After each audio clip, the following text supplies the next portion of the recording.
నమస్తే, welcome to K6 చర్చా కార్యక్రమం. సీజనల్ వ్యాధులు వస్తున్న నేపథ్యంలో ప్రతి ఇంట్లో ఇద్దరు ముగ్గురు జ్వరాల బారిన పడుతున్నారు. ఎలాంటి చికిత్స తీసుకోవాలి అని చెప్పేసి ఆందోళన చెందుతున్నారు. మరి ఇలాంటి వ్యాధులు రాకుండా ఎలాంటి జాగ్రత్తలు తీసుకోవాలి, వచ్చిన వాళ్ళు ఎలాంటి చికిత్స తీసుకోవాలి అనే విషయాల గురించి మనం ఈ రోజు తెలుసుకుందాం.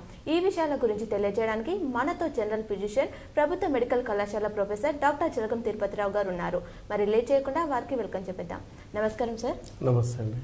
సార్, ఇప్పుడు ఈ సీజన్లో ప్రస్తుతం ఎలాంటి జ్వరాలు వస్తున్నాయి, అవి ఎలా సోకుతున్నాయి? ఇప్పుడు ఈ సీజన్లో మీరు చెప్పినట్టుగా ప్రతి ఇంట్లో కూడా ఒకరో ఇద్దరో ముగ్గురు నలుగురు కూడా జ్వరాలతో బాధపడుతున్న వాళ్ళు ఉన్నారు. ప్రతిసారి ఒక డెంగ్యూ జ్వరమో లేకపోతే మలేరియా జ్వరమో లేదా చికున్గున్యానో అలా వచ్చే అవకాశం ఉంటుంది, లేకపోతే కోవిడ్ టైంలో కోవిడ్ వచ్చే అవకాశం ఉంటుండే. కానీ ఈసారి చూస్తే కొంతమందిలో డెంగ్యూ జ్వరం వస్తుంది, కొంతమందిలో మలేరియా సోకుతుంది, కొంతమందిలో చికున్గున్యా లక్షణాలు కనిపిస్తున్నాయి, మరికొంతమందిలో H1N1 అంటాం స్వైన్ ఫ్లూ కూడా కనిపిస్తుంది. తర్వాత సాధారణ జ్వరాలు కూడా రావడం అనేది ఈ మధ్యలో మనం చూస్తున్నాం. అయితే ఇందులో ముఖ్యంగా మనం గుర్తుపెట్టుకోవాల్సింది ఏంటంటే చాలామందిలో అసలు ఈ వ్యాధులు ఎలా వస్తాయనేది సందేహం చాలామందిలో ఉంది.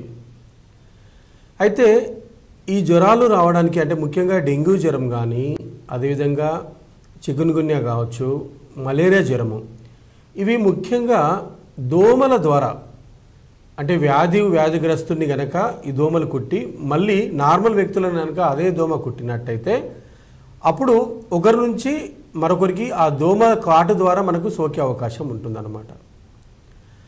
అదే ఈ స్వైన్ ఫ్లూ ఇట్లాంటివి కావచ్చు, అంటే H1N1 అలాంటి వ్యాధులు ఎట్లా అంటే H1N1 అనేది ఆ వ్యాధి ఎలా అంటే దగ్గడం ద్వారా కానీ తుమ్మడినప్పుడు అవి మనము పీల్చుకున్నట్టయితే సో వాటి ద్వారా ఒకరి నుంచి ఒకరికి సోకే అవకాశం ఉంటుంది. ఇప్పుడు టైఫాయిడ్ లాంటి వ్యాధి అనుకోండి, టైఫాయిడ్ లాంటి వ్యాధి ఎలా అంటే మనము ఏదన్నా ఈ ఆహారంలో కల్తీ వల్ల కావచ్చు, లేకపోతే మనము హోటల్లో తినడం వల్ల కావచ్చు, వాళ్ళకి ఎవరికన్నా వంట చేసే వాళ్ళకు టైఫాయిడ్ ఉన్నా, అదేవిధంగా లేకపోతే ఈ మలం ద్వారా కూడా ఈ ఆహారము కల్తీ కావడం వల్ల కూడా టైఫాయిడ్ అనేది ఒకరి నుంచి మరొకరికి సోకే అవకాశం ఉంటుంది. కాబట్టి నిన్న మొన్న కూడా నాతో వచ్చిన పేషెంట్ వాళ్ళు అడుగుతూ ఉండే అనమాట. ఒకతను ఇలా ఉంటే వాళ్ళ ఇంటికి మేము వెళ్ళొచ్చాము, వచ్చిన నెక్స్ట్ డేనే మాకు స్టార్ట్ అయిందంటే ఇప్పుడు చికున్గున్యా కావచ్చు, అదేవిధంగా డెంగ్యూ జ్వరం కానీ మలేరియా జ్వరం కానీ వాళ్ళ ఇంటికి వెళ్ళి మీరు కాసేపు మాట్లాడి రావడం వల్ల రాదండి. వాళ్ళకు కుట్టిన దోమలు మనకు కనుక కుట్టినట్టయితే అప్పుడు అది కూడా ఒకసారి దోమ కుట్టిన తర్వాత ఒక్క రోజులోనే ప్రారంభం కాదు, ఒక 4 నుంచి 5 రోజుల నుంచి మొదలు పెడితే ఒక 10 రోజుల లోపల లక్షణాలు వచ్చే అవకాశం ఉంటుంది.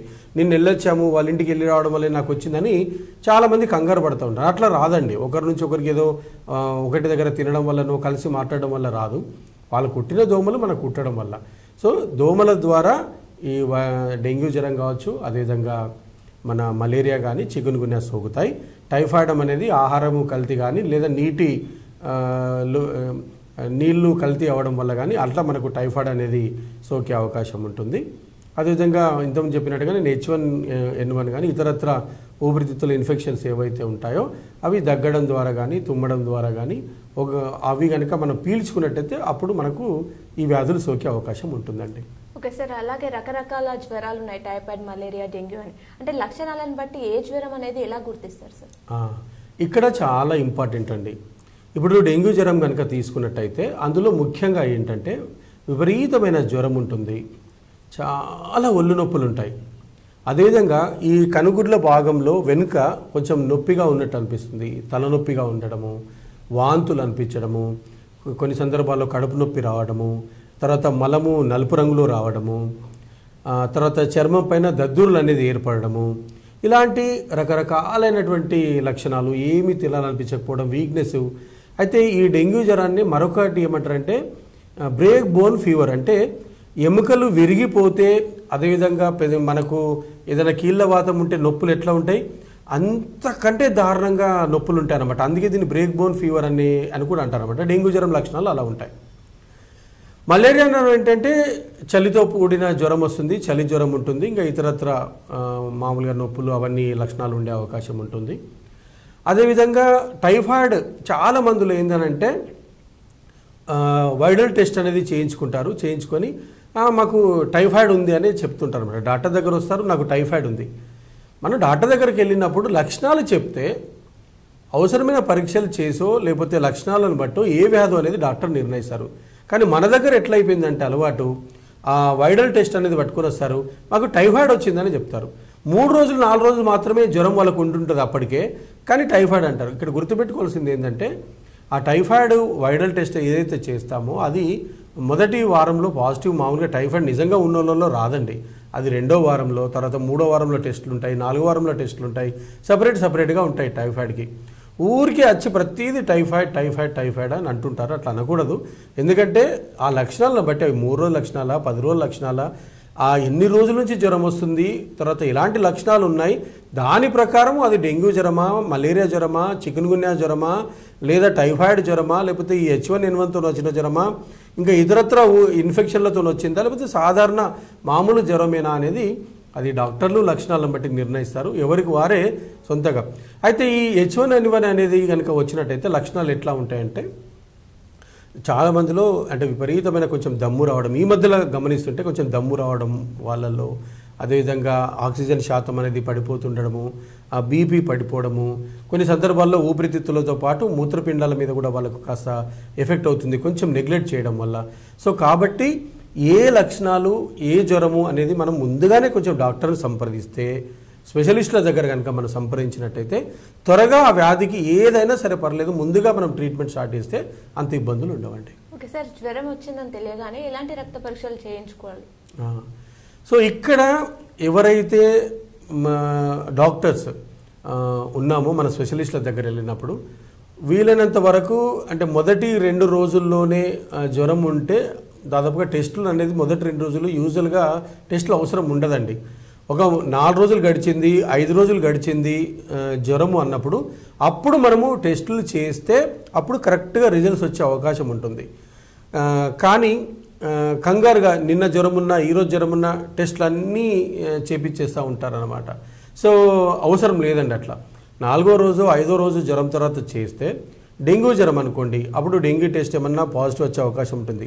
కొంతమందిలో డెంగ్యూ జ్వరం ఉన్నా నెగిటివ్ రావచ్చు టెస్టు, కానీ 4వ రోజు 5వ రోజుకే పాజిటివ్ వచ్చే అవకాశం ఉంటుంది. తర్వాత మలేరియా కూడా అంతే. ఏ జ్వరం తీసుకున్నా కూడా 4వ రోజు 5వ రోజు జ్వరం తర్వాత టెస్టులు చేపిస్తే కొంతవరకు కరెక్ట్గా మనకు రిపోర్ట్స్ వచ్చే అవకాశం ఉంటుంది. అయితే ఇందులో స్పెషల్ టెస్టులు అంటే చికున్గున్యాకు స్పెషల్ టెస్ట్ కావచ్చు, డెంగ్యూకు స్పెషల్ టెస్టులు ఉన్నాయి. ఇప్పుడు ఎలిసా టెస్ట్ ఉంది, అది పెద్ద గవర్నమెంట్ హాస్పిటల్లో మనకు అవకాశం ఉంది.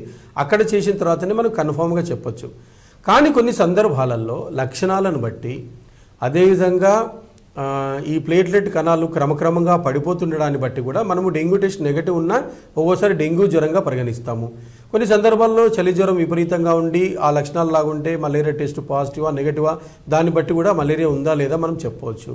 తర్వాత చికున్గున్యాకు సెపరేట్ టెస్ట్ ఉంది. టైఫాయిడ్ కూడా ఏంటంటే ఒకసారి వైరల్ టెస్ట్ అనేది చేసి అది ఇంకా అది ఒకటి టెస్ట్ పట్టుకొని సార్ 160 ఉంది, 320 ఉంది, 80 ఉంది అని అట్లా చెప్తుంటారు అనమాట. దయచేసి ఒకసారి టెస్ట్ చేస్తే మనం టైఫాయిడ్ ఉందా లేదా అనేది ఆ వైరల్ టెస్ట్తో చెప్పరాదండి. ఎందుకంటే అది ఒకసారి చేసినాము, మళ్ళీ 2-3 రోజుల తర్వాత మళ్ళీ చేసాము, అంతకంటే పెరుగుతున్నాయి.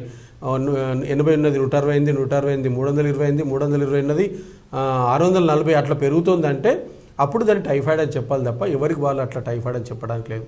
తర్వాత మళ్ళీ డెంగ్యూ జ్వరంలో చాలామంది కన్ఫ్యూజ్ అయ్యేది ఏంటంటే ప్లేట్లెట్లు మొదట జ్వరం ఫేజ్లో ప్లేట్లెట్లు నార్మల్గా ఉంటాయి. జ్వరం తగ్గిన తరువాతనే ప్లేట్లెట్స్ అనేది క్రమక్రమంగా ఒక 4-5 రోజుల వరకు క్రమక్రమంగా తగ్గుతూ ఉంటాయి. అది సర్వసాధారణంగా జరిగేది. అయ్యో ట్రీట్మెంట్ నడుస్తున్నా కూడా ప్లేట్లెట్ ఎందుకు పడిపోతున్నాయని చాలామంది కంగారు పడుతుంటారు. దయచేసి కంగారు పడకండి. ఎందుకంటే లోపల వైరస్ అనేది టెంపరీగా మన లోపల ఈ ప్లేట్లెట్ కణాల ఉత్పత్తిని అనేది తాత్కాలికంగా నిలిపివేస్తుంది. దానివల్ల రోజు మన శరీరం నుంచి వెళ్ళిపోయే ప్లేట్లెట్స్ అనేది వెళ్ళిపోతూ ఉంటాయి. అందుకనే నంబర్ తగ్గినట్టు అనిపిస్తుంది. కానీ మనకు ఇంకా పనిచేసే కణాలు లోపల శరీరంలో ఉంటాయి కాబట్టి కంగారు పడాల్సిన పని లేదు. ఈ విషయంలోనే చాలామంది ప్లేట్లెట్ పడిపోతున్నాయని ఆగమవుతుంటారు. అది 20,000 వరకు పడిపోయినా కూడా 10,000 వరకు పడిపోయినా కూడా మనకు నిజామాబాద్లో మేనేజ్ చేసే అవకాశం ఉంది. కాబట్టి ఊరికే కంగారు పడకూడదండి. ప్లేట్లెట్ అనగానే 1,20,000 1,00,000 ప్లేట్లెట్ 80,000 ఉన్నా కూడా ఊరికే కంగారు పడిపోతూ ఉంటారు. ఏం అవసరం లేదండి. అనవసరంగా మీరు కంగారు పడి డాక్టర్లను కంగారెత్తిచ్చేసి మనం ఆగమాగడం అవడం తప్ప ఇంకోటి ఏమీ లేదు. ప్లేట్లెట్ క్రమక్రమంగా పడిపోయి మళ్ళీ వైరస్ ఎఫెక్ట్ ఎప్పుడైతే తగ్గుతుందో ఆటోమేటిక్గా ప్లేట్లెట్ కణాలు పెరగడం అనేది స్టార్ట్ అవుతుంది. అప్పటిదాకా మనం సపోర్టివ్ ట్రీట్మెంట్ ఇవ్వాలంతే. ఆ సపోర్టివ్ ట్రీట్మెంట్ ఇవ్వాలి తప్ప కంగారు పడకూడదు. అట్లా తర్వాత స్వైన్ ఫ్లూకి సపరేట్ మనకు టెస్ట్ ఉంది, అది H1N1 దానికి. టైఫాయిడ్ కూడా స్పెషల్ టెస్టులు ఉన్నాయి. ఇట్లా స్పెషల్ టెస్టులు చూసి లక్షణాలను బట్టి చాలా వరకు సీనియర్ డాక్టర్లు కావచ్చు, ఇంకా కొంచెం లేకపోతే యంగ్ డాక్టర్లు ఎవరైనా, స్పెషలిస్ట్ డాక్టర్లు ఎవరైతే స్పెషల్గా జ్వరాలకు చూసే డాక్టర్లు ఎవరైతే ఉన్నారో లక్షణాలను బట్టి మనం ట్రీట్మెంట్ 80% వాళ్ళలో ఇవ్వచ్చండి. చాలా సందర్భాల్లో మేము టెస్టులు ఎందుకు చేస్తామంటే రోగి కావచ్చు, రోగి బంధువులు లేదు సార్ టెస్ట్ చేస్తేనే మాకు ఏదో డౌట్ పోతుంది అనడం వల్ల చాలా మందిలో టెస్టులు చేయాల్సి వస్తుంది తప్ప 80% మందిలో టెస్టులు చేయాల్సిన అవసరమే లేదండి యాక్చువల్లీ. ఓకే డాక్టర్ గారు, అలాగే ఇప్పుడు వివిధ రకాల జ్వరాలను కలిగించే వ్యాధులకు ఎలాంటి చికిత్స అందించుకోవాలి? ఇక్కడ చికిత్స చాలా ఇంపార్టెంట్ అండి. ఎవరికైతే మొదట జ్వరం రాగానో మొదటి 2-3 రోజులు కొంచెం విపరీతంగా ఉంటుంది. విపరీతంగా ఉండాలని ఆగం అయిపోతూ ఉంటాం. కామన్. పిల్లలకు జ్వరం రాగానే తల్లిదండ్రులు ఆగమాగం అయిపోతూ ఉంటారు, లేకపోతే పెద్దవాళ్ళకు రాగానే ఇంట్లో మిగతా వాళ్ళు ఆగమాగం అయిపోతూ ఉంటారు. అది కామనే. కానీ ఇక్కడ ఆగమాగం అవడం కంటే కూడా గుర్తుపెట్టుకోండి, అది చికెన్ గున్యా కావచ్చు, మలేరియా కావచ్చు, డెంగ్యూ జ్వరం కావచ్చు, అదేవిధంగా H1N1 కావచ్చు, టైఫాయిడ్ కావచ్చు, ఏదైనా సరే ఈ మొదట కొన్ని రోజుల వరకు విపరీతమైన జ్వరము, తలనొప్పి ఉండడము, తినాలనిపించకపోవడము, వాంతుల్లాగా అనిపించడము, ఈ లక్షణాలన్నీ సర్వసాధారణంగా ఉంటాయి. అప్పుడు ఎంబడే మనము దగ్గరలో ఉన్న స్పెషలిస్ట్ డాక్టర్ను మనం సంప్రదించాలి. సంప్రదించినప్పుడు ఏమవుతుందంటే ఆ లక్షణాలను బట్టి ఇమ్మీడియట్గా వాళ్ళు గుర్తించి ఇది డెంగ్యూ జ్వరమా, చికెన్ గున్యా జ్వరమా, మలేరియా జ్వరమా, లేకపోతే ఈ H1N1 టైఫాయిడా ఏంది అనేది డాక్టర్లు గుర్తించి దానికి బట్టిన మనకు ట్రీట్మెంట్ అనేది మొదట మనం స్టార్ట్ చేస్తాము. ఒకవేళ 4-5 రోజులు గడిచింది జ్వరం వచ్చి, అప్పుడు కొన్ని టెస్టులు చేసేసి ఏ జ్వరమో నిర్ధారిస్తాము. ఇంకా వారం రోజులు గడిచింది, ఇంకా అప్పటికి తగ్గడం లేదు, అప్పుడు కొన్ని స్పెషల్ టెస్టులకు మళ్ళీ వెళ్ళాల్సి ఉంటుంది. అట్లా అయితే ఈ ట్రీట్మెంట్ చేసే క్రమంలో అది మామూలుగా ఓపీ బేసిస్లో 100 మంది జ్వరంతో వచ్చారంటే 80% 90% మందికి మనము మందులు ఇచ్చేసి ఇంటికే పంపొచ్చండి. ఒక 5% 10% మందికి హాస్పిటల్లో అవసరం ఉంటుంది. మరీ ఎవరన్నా నిర్లక్ష్యం చేస్తే వాళ్ళే మనం ఐసీయూ దాకా వెళ్లాల్సి ఉంటుంది. ప్లేట్లెట్ 30,000 40,000 ఉన్నంత మాత్రాన ఐసీయూలో ఉండాల్సిన పనేం లేదనండి. మామూలు రూములలో కూడా మనం ట్రీట్మెంట్ ఇవ్వచ్చు. ఎవరిలోనైతే మరీ నోట్లోంచి రక్తం వస్తుంది, ముక్కులోంచి రక్తం వస్తుంది, మెదడులో రక్తస్రావం జరిగింది, లేకపోతే విపరీతమైన ఇబ్బందులు ఏర్పడుతున్నాయి, మొత్తం బీపీ కంప్లీట్ డౌన్ అయిపోయింది, చాలా సీరియస్ పరిస్థితిలో ఉన్నాడంటేనే మనము ఐసీలో పెట్టి ట్రీట్మెంట్ ఇవ్వాల్సి ఉంటుంది. లేని పక్షంలో మామూలు రూమ్లో పెట్టివచ్చు. ఇంటి దగ్గర కూడా ఒకటే గుర్తుపెట్టుకోండి, డెంగ్యూ జ్వరం లక్షణాలు కనుక కనిపించినట్టయితే అన్నిటికంటే ముఖ్యం ఏంటంటే శరీరంలో నీటి శాతం అనేది తగ్గిపోతుంది. ఆ నీటి శాతాన్ని మనము వీలైనంత వరకు జ్యూస్ల రూపంలోనో ఇతర ద్రవ పదార్థాల రూపంలో మనము శరీరం మళ్ళీ లోపలికి అందించడం అనేది చాలా ఇంపార్టెంట్. తర్వాత పోషక ఆహారము. చాలామంది అసలు ఏమీ తినడం లేదు. అవును, జ్వరం వచ్చినప్పుడు ఏమీ తినడం అనేది చాలా కష్టము, వాంతికి వచ్చినట్టు అనిపిస్తుంది, ఏమీ తినడం. అప్పుడు ఆ పేషెంట్కి ఇష్టమైనది ఏది ఇష్టమో అది కొంచెం కొంచెం మోతాదులో, ఎక్కువసార్లు ఒకటేసారి తినాలంటే తినలేరు వాళ్ళు, కొంచెం కొంచెం మోతాదులో. అంటే ఫ్రూట్స్ కావచ్చు, అంటే ఇప్పుడు పప్పాయ కానీ, కివీ ఫ్రూట్ కానీ, సేపు కావచ్చు, యాపిల్ అంటాం. సో ఇట్లా రకరకాల తాజా పండ్లు ఏవైతున్నాయో వాటిని ఇవ్వడము, తాజా కూరగాయలతో మంచి ఆహారాన్ని, వేడివేడి ఆహారాన్ని మంచిగా అందించడము, ఎప్పటికప్పుడు ఓఆర్ఎస్ రూపంలోనో లేకపోతే నిమ్మరసము, చక్కెర, ఉప్పు కలిపి ఎప్పటికప్పుడు మంచిగా నీరు తీసుకోవడము. లేదు ఇలా కూడా కంట్రోల్ అవ్వడం లేదు, ఇబ్బంది అనిపిస్తుంది, అప్పుడు హాస్పిటల్లో మామూలు రూమ్లో ఉంచేసేసి కూడా మనము ముఖ్యంగా ఫ్లూయిడ్స్ అందించడం, ఐవీ ఫ్లూయిడ్స్ అంటాము, అవి అందించడం అనేది అన్నిటికంటే చాలా ఇంపార్టెంట్ అండి. అతిగా యాంటీబయాటిక్స్ కూడా వాడాల్సిన అవసరం లేదు, అతిగా అవసరం లేదు.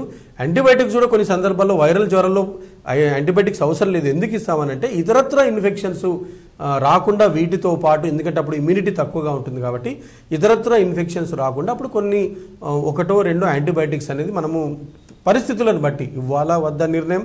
తర్వాత ఇవ్వాలంటే కూడా ఏది ఇవ్వాలనేది కొంచెము తక్కువ స్థాయి సింపుల్ యాంటీబయాటిక్స్ అనేది ఇవ్వడం అనేది జరుగుతుంది అనమాట. సో ఇట్లా ట్రీట్మెంట్ అనేది 100లో 80-90% మంది మనం ఇంటి వద్దే ట్రీట్మెంట్ తీసుకోవచ్చు. 5 నుంచి మిగతా 8-9% మంది ఏదో రూమ్లో మనము ఉంచి ట్రీట్మెంట్ ఇవ్వచ్చు. ఏదో ఒక 1% అంతకంటే తక్కువ పర్సెంటో 1% మందికి మాత్రమే ఐసీయూ వరకు ట్రీట్మెంట్ ఉంటుంది. ఐసీయూలో అందరికీ ట్రీట్మెంట్ అనేది అవసరం ఉండదు. ఊరికే కంగారు పడి వేలకు వేలు లక్షలు ఏమీ వెచ్చించాల్సిన పని లేదనండి. ఈ సాధారణ జ్వరాలకు, ఈ మామూలు డెంగ్యూ జ్వరానికి, మలేరియా జ్వరానికి లక్షలు ఎవరు వెచ్చించాల్సిన పని లేదు. మనము త్వరగా డాక్టర్ దగ్గరికి వెళ్తే ఓపీ బేసిస్లోనే తక్కువ ఖర్చుతో మనం చేసుకోవచ్చు. నెగ్లెక్ట్ చేయడం వల్ల, నిర్లక్ష్యం చేయడం వల్ల మనం అన్నెసరిగా చాలామంది పేద ప్రజలు, మధ్యతరగతి, నిమ్న మధ్యతరగతి ప్రజలు ఎవరైతే ఉన్నారో, సో అంటే బిలో పావర్టీ లైన్లో ఉన్న వాళ్ళు పాపం వాళ్ళకి రెక్కాడితే కానీ డొక్కాడని పరిస్థితి ఉంటుంది. సో అలాంటి వాళ్ళు ఒకవేళ కొన్ని సందర్భాలలో డబ్బులు ఎక్కువగా వెచ్చించడం వల్ల వాళ్ళ కుటుంబమే దారుణమైన పరిస్థితుల్లోకి వెళ్ళే అవకాశం ఉంటుంది. కాబట్టి ముందుగా మనము మన దగ్గరలో ఉన్న ప్రభుత్వ ఆసుపత్రిలో కావచ్చు, దగ్గరలో ఉన్న స్పెషలిస్ట్ డాక్టర్ దగ్గరికి వెళ్ళి త్వరగా చూయించుకుంటే ఎలాంటి ఇబ్బందులు ఉండవు అనేది నా ఉద్దేశం అండి. ఓకే డాక్టర్ గారు, అలాగే ఇలాంటి సమయంలో ఎలాంటి ఆహారం తీసుకుంటే ఉత్తమం అంటారు? ఈ ఆహారం అనేది ఇంతకుముందు చెప్పినట్టుగా చాలా ఇంపార్టెంట్. వ్యాధి వచ్చిన తర్వాత మనకు తక్కువ మోతాదులో మంచి పోషకాహారాన్ని, పేషెంట్కు ఇష్టమైన ఆహారాన్ని, ఈజీగా అరిగిపోయేది అంటే ఈజీగా డైజెస్ట్ అయ్యే ఆహారాన్ని ఇస్తే మంచిది. తాజా కూరగాయలతో మంచి ఆహారం ఇవ్వడము, తాజా పండ్లను తినడము, వీలైనంత వరకు మాంసాన్ని అవాయిడ్ చేస్తేనే బెటరు. అలాంటి సమయాలలో కొంతమంది ఎగ్గు తినేవాళ్ళు బాయిల్డ్ ఎగ్స్ అట్లా తినొచ్చండి. కాబట్టి వ్యాధులు రాకుండా ఉండాలంటే కూడా మంచి ఆహారమే తీసుకోవాలి. వ్యాధులు వచ్చిన తర్వాత కూడా మంచి ఆహారం తీసుకోవాలి. చాలా నీరసించిపోవడము, వీక్గా ఉండడము అవన్నీ ఉంటాయి. దానికి సంబంధించిన మల్టీవిటమిన్ ట్యాబ్లెట్స్తోనో లేకపోతే ఇంకా ఇతరత్ర ఇమ్యూనిటీ పెరిగే ట్యాబ్లెట్స్ రూపంలో కూడా డాక్టర్స్ అనేది మీకు ఇవ్వడం జరుగుతుంది. కాబట్టి కంగారు పడకూడదండి. ఏ వ్యాధి కూడా ఏమీ చేయదు, ప్రాణాంతకం ఎప్పుడూ కావు. మనం అతిగా నిర్లక్ష్యం చేస్తేనే అవి ప్రాణాంతకం అయ్యే అవకాశం ఉంటుంది తప్ప మనము నెగ్లెక్ట్ చేయడం వల్ల, నిర్లక్ష్యం చేయడం వల్ల వ్యాధి అంతటకు వ్యాధి ఎవరిని ఏమీ చేయదు. మంచిగా స్పెషలిస్ట్ దగ్గర మనం ట్రీట్మెంట్ కనుక తీసుకున్నట్టయితే అందరము ఆరోగ్యంగా, ఇప్పుడు ఈ సీజన్లో ప్రతి ఇంట్లోనూ ఇదే రకమైన ఇబ్బంది. అన్నిటికంటే ముఖ్యంగా అసలు నడవలేకపోతున్నారు, లేవలేకపోతున్నారు, ఒళ్ళు నొప్పులు. మళ్ళీ చాలా మందులు ఏంటంటే 3 నుంచి 4 వారాల మించి నొప్పులు ఉంటున్నాయి. అసలు అది మన కీళ్ళ బాతమా అని ఆలోచించేటంత పరిస్థితి ఉందన్నమాట. మొత్తం డాక్టర్ల దగ్గర క్యూలు కడుతున్నారు, హాస్పిటళ్ళలో క్యూలు కిక్కిరిసిపోయి. మనము మన ఊళ్ళో దగ్గర ఉన్న ప్రాథమిక ఆరోగ్య కేంద్రంలో కానీ, ఏరియా హాస్పిటల్ కావచ్చు, లేకపోతే మనకు ఎవరైతే మన హెల్త్ అసిస్టెంట్స్ కావచ్చు, హెల్త్ సూపర్వైజర్లు ఎవరైతే ఉన్నారో వాళ్ళను కూడా సంప్రదించేసి ఇమ్మీడియట్గా మనకు గవర్నమెంట్ హాస్పిటల్ కూడా మన వాళ్ళు తీసుకెళ్తారు. లేదా మనకు ఇక్కడ గవర్నమెంట్ జనరల్ హాస్పిటల్లో ఇప్పుడు అన్ని జిల్లా కేంద్రాల్లో కూడా అన్ని గవర్నమెంట్ జనరల్ హాస్పిటల్లో కూడా అవకాశం ఉంది. కాబట్టి చికిత్స గురించి ఏం భయపడాల్సిన పని లేదు. ఎట్టి పరిస్థితుల్లో లక్షలు పెట్టుకొని జ్వరానికి ట్రీట్మెంట్ తీసుకోవాల్సిన పని లేదండి. గవర్నమెంట్లో పూర్తి స్థాయిలో ఫ్రీ ట్రీట్మెంట్ అవకాశం ఉంది. లేదు మనం ముందుగా వెళ్తే ఎక్కువ ఖర్చు పెట్టుకోవాల్సిన అవసరం కూడా ఉండదు. సో ఇవన్నీ గమనించి ప్రజలందరూ చాలా జాగ్రత్తగా ఆహారాన్ని మంచిగా తీసుకుంటూ ఆరోగ్యాన్ని మంచిగా కాపాడుకోవాలని కోరుకుంటున్నానండి. ఓకే డాక్టర్ గారు, మరి సీజనల్ జ్వరాల గురించి పూర్తిగా వివరించి ఎలాంటి జాగ్రత్తలు తీసుకోవాలి, రాకుండా ఏ విధంగా చూసుకోవాలి, వచ్చిన వాళ్ళు ఎలాంటి రక్త పరీక్షలు చేసుకోవాలి అనే వివరాలు ఈరోజు మా అందరికి తెలియజేసినందుకు K6 తరఫున థ్యాంక్ యూ సార్. ఇది ఈరోజు ప్రత్యేకమైన అంశం. మరో అంశంతో మీ ముందుంటాం. చూస్తూనే ఉండండి మీ K6.